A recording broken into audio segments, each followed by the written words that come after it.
hitaji vitambulisho vya taifa.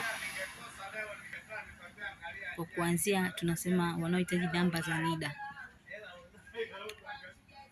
Upo mfumo kwenye mtandao ambao ni wa kuombea vitambulisho vya taifa, lakini kuna baadhi ya watu hawajui jinsi ya kutumia hiyo mifumo. Kwa kama utahitaji usaidizi wa jinsi ya kuomba kitambulisho cha NIDA, sisi tunatoa hiyo huduma kwa gharama ya shilingi 30,000.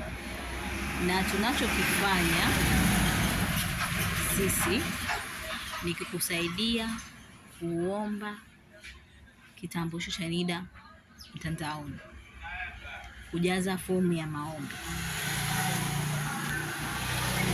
Lakini baada ya kuwa fomu ya maombi imeshajazwa kila kitu, ile fomu itaprintiwa, alafu utaenda serikali za mitaa kwenda kusainisha sehemu zinazohusika.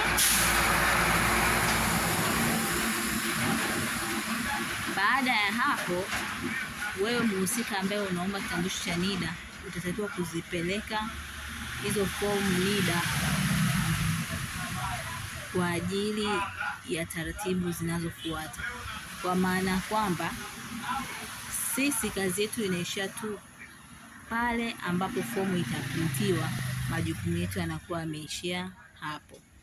Na kwa wanaohitaji vitambulisho vya NIDA, kitu ambacho unatakiwa kuwa nacho kama kitambulisho cha taifa, unatakiwa kuwa na vitu viwili kati ya hivi: kitambulisho cha mpiga kura, leseni ya udereva, cheti cha darasa 7, cheti cha form 4,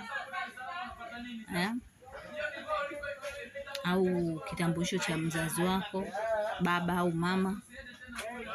Sawa? Ukikosa hivyo vyote, unatakiwa uwe na kiapo cha kubadilisha.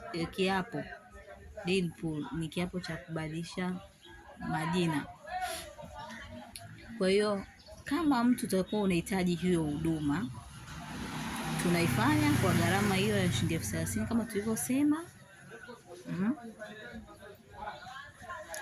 Na mara tu baada ya kuwa ujazaji fomu umemalizika, hapo kazi yetu inakuwa imeisha. Inabaki kati yako wewe na ofisi za NIDA za sehemu unapotokea. Nawapenda na karibuni sana.